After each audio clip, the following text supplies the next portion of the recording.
আসসালামু আলাইকুম। কেমন আছো বন্ধুরা? আশা করছি সবাই অনেক ভালো আছো। বন্ধুরা, তোমরা যারা নতুন কন্টেন্ট ক্রিয়েটর আছো বা যারা YouTube এ বা Facebook এ যারা ভিডিও তৈরি করো বা বিভিন্ন সোশ্যাল মিডিয়াতে যারা ভিডিও তৈরি করো, তো অনেকেরই দেখা গেছে YouTube এ কাজ করো বা দেখা গেছে অনেকদিন ধরে কাজ করতেছো, কিন্তু তোমাদের দেখা গেছে কপিরাইট ভিডিও তোমরা ইউজ করতে চাও, কিন্তু সেটা সঠিক নিয়মে না ইউজ করার কারণে তোমাদের ভিডিওতে দেখা গেছে কপিরাইট ক্লেম আসে, অনেক সময় কপিরাইট স্ট্রাইকও চলে আসে। আমি তোমাদেরকে আজকে সঠিক নিয়মে কিভাবে তোমরা ভিডিও ডাউনলোড করতে পারবে এবং সঠিক নিয়মে সেটাকে এডিটিং করে তোমরা কপিরাইট ক্লেমের হাত থেকে তোমরা বাঁচতে পারো। তা আমি আজকে তোমাদেরকে সেটাই দেখাবো। তো পুরো ভিডিওটা না টেনে তোমরা দেখবে। আর অবশ্যই যারা এখনো পর্যন্ত আমার চ্যানেলটাকে সাবস্ক্রাইব করো না, তারা অবশ্যই আমার চ্যানেলটাকে সাবস্ক্রাইব করে পাশে থাকা বেল আইকনটিকে অন করে দিবে। আর যারা আমার ফেসবুক পেজটিকে এখনো ফলো দাও না, অবশ্যই আমার ফেসবুক পেজটিকে ফলো দিয়ে থাকবে, কেননা এরকম ইন্টারেস্টিং ভিডিও আমার চ্যানেলে এবং পেজে প্রতিনিয়তই আপলোড হতেছে। তো চলো বন্ধুরা, মূল ভিডিওতে চলে যাওয়া যাক।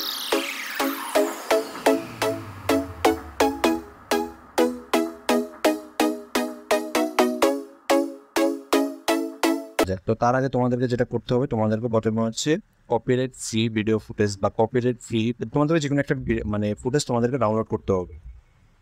তো যেহেতু আমি তোমাদেরকে দেখাচ্ছি যে অন্যের ভিডিও তোমরা কীভাবে কপি করবে, তো তোমরা প্রথমে চলে যাবে ইউটিউবে বা তোমরা যে কোনো জায়গা থেকে তোমরা সেটা করতে পারো। এখন আমি তোমাদেরকে ইউটিউবেরটাই দেখাচ্ছি যে এই যে আমি এখানে লিখে সার্চ দিলাম যে অ্যাকশন ভিডিও।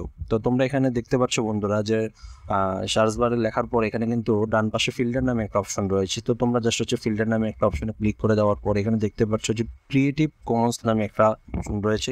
তো তোমরা বন্ধুরা এখানে দেখতে পেয়েছো যে আমি অ্যাকশন ভিডিও লেখার পর এখানে ক্রিয়েটিভ কমন্সে যাওয়ার পর এখানে যে ভিডিও ফুটেজগুলো রয়েছে এগুলো তোমরা কিন্তু চাইলেই কিন্তু তোমরা ইউজ করতে পারবে। তো এগুলো যদি তোমরা ইউজ করো বা এই ভিডিওগুলো তোমরা যদি আবার আপলোড করো, তাহলে কিন্তু তোমাদের কপিরাইট ক্লেম আসবে না। তো আমি তোমাদেরকে এখন যারা ফানি ভিডিও কপিরাইট, তো এখন আমি তোমাদেরকে আরেকটা ভিডিও দিয়ে দেখাচ্ছি, সেটা কমেডি ভিডিও। যারা কমেডি ভিডিও আপলোড করতে চাও, তো তারাও সেম কাজটা করতে পারো। এখানে ফিল্টারে এসে দেন তোমরা ক্রিয়েটিভ কমন্স নামে যে অপশনটা রয়েছে এটাতে জাস্ট ক্লিক করে দিলে এখানে যে ভিডিও, এখানে একটা জিনিস দেখতে পাবে যে তোমরা ভিডিও এবং শর্টস দুইটাই কিন্তু কপিরাইট ফ্রি একসাথে তোমরা পেয়ে যাবে। তো এখান থেকে তোমরা যে কোনো ভিডিও তোমরা চাইলে কিন্তু সেটা ইউজ করতে পারো। অবশ্যই কিছু নিয়ম এবং রয়েছে, সেটা তোমাদেরকে মাথায় রাখতে হবে। অবশ্যই কিন্তু তোমাদেরকে আবার একটু ছোট্ট করে কিন্তু একটু এডিটিং করা লাগতে পারে। আরেকটা জিনিস তোমাদেরকে বলে রাখি, তোমরা যে কোনো ভিডিও যদি তোমরা সেটা ডাউনলোড করতে চাও, তো তোমাদেরকে আমি সাজেস্ট করবো আইডিএম বা ইন্টারনেট ডাউনলোড ম্যানেজার। এটা তোমরা আগে থেকেই ডাউনলোড করে রেখে দেবে। আমি একটা ভিডিও ফুটেজ আগে থেকে ডাউনলোড করে আইডিএম দিয়ে ডাউনলোড করে রেখে দিয়েছি। আর তোমাদের সবচেয়ে জনপ্রিয় যে ভিডিও এডিটিং অ্যাপস ক্যাপকাটের যে পিসি ভার্সনটা, সেটা আমি আমার কম্পিউটারে আগে থেকে ইনস্টল করা ছিল। তো তোমরা ইনস্টলটা করে নিবি। দেন আমি এখন যে ভিডিও ফুটেজটা তোমরা যেখানে রাখবে তোমাদের কম্পিউটারে, সেখান থেকে তোমরা জাস্ট নিয়ে আসবে। তা আমি প্রথমে আমার এই ভিডিও ফুটেজটা আমি এখান থেকে এখন নিয়ে আসতেছি। তো তোমরাও তোমাদের ভিডিও ফুটেজটা এখান থেকে নিয়ে আসবে। তা আমি যেমন ভিডিও ফুটেজটা নিয়ে আসার পর এটা কিন্তু তোমরা ডিরেক্ট তোমরা আপলোড করবে না, তোমাদেরকে একটু এডিটিং করে দিতে হবে। তো আমি তোমাদেরকে প্রথমে যেটা করতেছি, আর ক্যাপকাটে ভিডিও এডিটিং এটা আমার মনে হয় না যে কেউ পারে না, এরকম লোক খুব কম পাওয়া যাবে। আর এর চেয়ে সিম্পল অ্যাপস আর নাই। তো তোমরা প্রথমে ভিডিওর স্টার্টিংয়ে এসে তোমরা একটু অংশ কেটে তোমরা স্প্লিট অপশনে ক্লিক করে দেন ডিলিট বাটনে প্রেস করে দেবে। সেই সেম জিনিসটা তোমরা ভিডিওর ফুটেজের শেষের দিকেও তোমরা সেম কাজটা করবে। স্প্লিট অপশনে ক্লিক করে দেন ডিলিট অপশনে চাপ দিবে। তো তাহলে তোমাদের ভিডিওর শুরু এবং শেষের অংশটুকু অনেকটা কেটে ফেললে। এখন তোমাদেরকে ভিডিওর যে সাইজটা, তোমরা অনেকেই জানো ইউটিউবে ভিডিওর যে রেশিও সেটা 16:9 বা 16:9। তো যারা পোর্ট্রেটে যারা করতে যাচ্ছ বা রিলস বা শর্ট ভিডিওর জন্য, তারা 9:16 এটা সিলেক্ট করে দিবে। তো এখন আমার ভিডিওর সাইজটা হয়ে গেল। এখন আমি ভিডিও থেকে আমি যেটা করব সেটা ভিডিওতে তোমরা প্রথমে অডিওটাকে তোমরা আপডেট করে নেবে। ভিডিওতে যদি ভলিউম কম থাকে বা সাউন্ড যদি কম থাকে, তাহলে সেটাকে তোমরা জাস্ট এডিটিং করে নেবে। সাউন্ড বাড়িয়ে কমিয়ে তোমরা নিতে পারো। এখান থেকে তোমরা নয়েজ রিডাকশন এই অপশনে জাস্ট একটা ক্লিক করে দিতে পারো। আর এখান থেকে মোটামুটি আর কোনো কাজ নেই। আর এখান থেকে মোটামুটি তোমাদের ভলিউমে যদি কোনো প্রবলেম থাকে, তোমরা এখান থেকে কাস্টমাইজ করে নিতে পারো। দেন তোমরা ভিডিওর স্পিডটা যদি 1x থাকে, সেটাকে তোমরা 0.9 একটু কমিয়ে দিবে বা একটু বাড়িয়ে দিবে।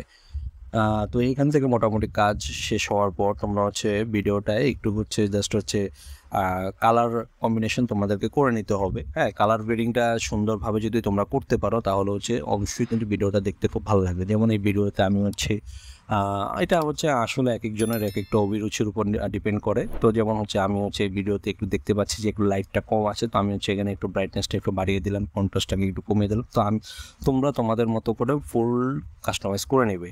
তো এখানে আসলে কোনো কিছু দেখানোর নাই। তো আমি যেটা করি সেটা হচ্ছে তোমাদেরকে দেখাচ্ছি, যে আমি একটা ভিডিওতে আমি হচ্ছে যেরকমটা রাখি সেটা হচ্ছে তোমাদেরকে দেখাচ্ছি। এরপরে তোমরা হচ্ছে HSL এখানে এসে তোমরা হচ্ছে ব্রাইটনেসটাকে একটু বাড়িয়ে দিবে, যেন হচ্ছে এখান থেকে যে ইয়েটা আছে এটা থেকে তোমরা হচ্ছে একটু বাড়িয়ে কমিয়ে তোমরা হচ্ছে তোমাদের মতো করে কাস্টমাইজ করে নিতে পারো। তো এরপর তোমরা হচ্ছে অবশ্যই তোমরা এখান থেকে ট্রানজেকশন বা ফিল্টার এগুলো সব কিছু তোমরা মানে তোমাদের মতো করে তোমরা ইউজ করবে। তো আমি হচ্ছে এখান থেকে যে ফিল্টারটা ইউজ করি সবসময়, আমি হচ্ছে সেটাই হচ্ছে আজকেও আমি হচ্ছে এটা দিয়ে দিচ্ছি। তো এটারও হচ্ছে একটা পরিমাপ রয়েছে, সেটাকে তোমরা হচ্ছে বাড়িয়ে কমিয়ে তোমরা তোমাদের মতো করে দিয়ে দিতে পারবে। এক কথা বলে রাখি, কপিরাইট ফ্রি ভিডিও ফুটেজ পেয়েছো অন্যের, তো তুমি যে ডিরেক্ট যদি তারটাই যদি আপলোড করে দাও, তো তুমি তোমার মতো করে একটু কাস্টমাইজ করে নিন, ঠিক আছে? তা আমি যেমন এখান থেকে একটু ফিল্টার দিচ্ছি, দেন হচ্ছে আমি এখানে একটা অ্যানিমেশন অ্যাড করবো। হ্যাঁ, আমি চাচ্ছি যে ভিডিওটা আমার মতো করে প্রেজেন্ট করতে, ঠিক আছে? তা আমি হচ্ছে এখান থেকে যে চাচ্ছি যে আরেকটু ভিডিও মানে শেষের দিকে আমি হচ্ছে একটু কেটে ফেলতে যাচ্ছি। তো আমি হচ্ছে সেম জিনিসগুলো আমার যে ফিল্টার, দেন হচ্ছে আমার যে অ্যানিমেশনগুলো রয়েছে বা কালার গ্রেডিং যেটা রয়েছে সেটাকে আমি হচ্ছে একটু কাস্টমাইজ করে কেটে নিচ্ছি। তো তোমরা এই কাজটা করে নিতে পারো। তো সব কাজ যদি কমপ্লিট হয়ে থাকার পর তোমরা হচ্ছে ভিডিওটাকে প্লে করে A to Z তোমরা হচ্ছে দেখবে, যদি ভিডিওর মাঝখানে যদি কোনো কাজ করতে হয় সেটা তোমরা হচ্ছে করে নিতে পারো। তো এখন হচ্ছে আমি আমার ভিডিওতে চাচ্ছি যে একটা অ্যানিমেশন ইউজ করতে, মানে আমি চাচ্ছি যে আমার এই ভিডিওটা আমার মতো করে প্রেজেন্ট হোক। তো তোমরা হচ্ছে যেহেতু অন্য একজনের ভিডিও যেহেতু তোমরা হচ্ছে আপলোড করতেছো, তো উনি যেভাবে করছে তোমরা যদি সেমভাবে দাও তাহলে তার হলো না। তোমরা তোমাদের মতো করে ফুললি কাস্টমাইজ করে দেন হচ্ছে তোমরা হচ্ছে দিবে। এটা হচ্ছে আমার সাজেশন। আর আগে থেকেই তোমাদেরকে যেটা করতে হবে যে তোমাদের ক্যাপকাটের যে পিসি ভার্সন যেটা রয়েছে সেটা হচ্ছে তোমরা হচ্ছে সেটা ডাউনলোড করতে পারো, অথবা তোমরা হচ্ছে ফোন থেকে সেম কাজটা করতে পারো। সেক্ষেত্রে হচ্ছে তোমাদেরকে ডেস্কটপ সাইট এটা অপশনটাকে ক্লিক করে দিতে হবে। এরপর তোমরা হচ্ছে ভিডিও টাইটেল, তো তোমরা হচ্ছে এখানে একটা ভিডিও টাইটেল দিয়ে দিবে। তো আমি হচ্ছে এখানে যেহেতু এটা অ্যাকশন ক্লিপ ছিল, তো আমি এখান থেকে অ্যাকশন ভিডিও নাম সিলেক্ট করে দেন হচ্ছে তোমরা ভিডিওটাকে কোথায় সেভ করবে সেটা হচ্ছে এখানে দিয়ে দিবে। তো দেন হচ্ছে সবচেয়ে বড় যে জিনিসটা সেটা হচ্ছে রেজুলেশন। তোমরা হচ্ছে এখানে কিন্তু 4K পর্যন্ত ভিডিও কিন্তু রেজুলেশন তোমরা নিয়ে আসতে পারবে। আর এক্ষেত্রে তোমরা হচ্ছে বিটরেটটাকে রিকমেন্ডেড রাখবে, আর পরে এখানে হচ্ছে তোমাদের যে গ্রাফিক্স কার্ডটা রয়েছে সেটা এখানে শো করবে। তো হচ্ছে আমার এখানে যেটা রয়েছে সেটাই হচ্ছে আমি এখানে দিচ্ছি। সবচেয়ে বড় যে ব্যাপারটা হচ্ছে ফ্রেম রেট। তো ফ্রেম রেট যত বেশি দিবে তোমাদের ভিডিও সাইজটা তত বড় হবে, দেন হচ্ছে ভিডিওটা দেখতে ততটা ভালো হবে। সব কিছু ওকে থাকলে তোমরা হচ্ছে দেন হচ্ছে এক্সপোর্ট করে ভিডিওটাকে সেভ করে নেবে। তো এরপরে সর্বশেষ যেটা হচ্ছে যে তোমরা হচ্ছে যখন হচ্ছে ভিডিওটা যখন হচ্ছে আপলোড করবে, তো সেক্ষেত্রে তোমরা হচ্ছে এখানে কিন্তু দুটো জিনিস দেখতে পারবে, যে ভিডিওর স্ট্যান্ডার্ড মানে যে ইউটিউবের যে লাইসেন্সটা রয়েছে সেক্ষেত্রে তোমরা কিন্তু ক্রিয়েটিভ কমন্স লাইসেন্সটাকে তোমরা হচ্ছে ইউজ করবে। এটা যদি ইউজ না করো তাহলে কিন্তু তোমাদের ভিডিওতে কপিরাইট ক্লেম কিন্তু চলে আসবে। তো বন্ধুরা, এই ছিল আজকের ভিডিও। আর তোমরা হচ্ছে তোমাদেরকে দেখানোর চেষ্টা করছো তোমরা কীভাবে সেই ভিডিও ফুটেজ তোমরা হচ্ছে ডাউনলোড করতে পারো। তো এই ছিল ভিডিওটা। ভালো লাগলো অবশ্যই তোমরা লাইক, কমেন্ট এবং শেয়ার করতে ভুলবেন না। তো সবাই ভালো থাকো, সুস্থ থাকো। আসসালামু আলাইকুম।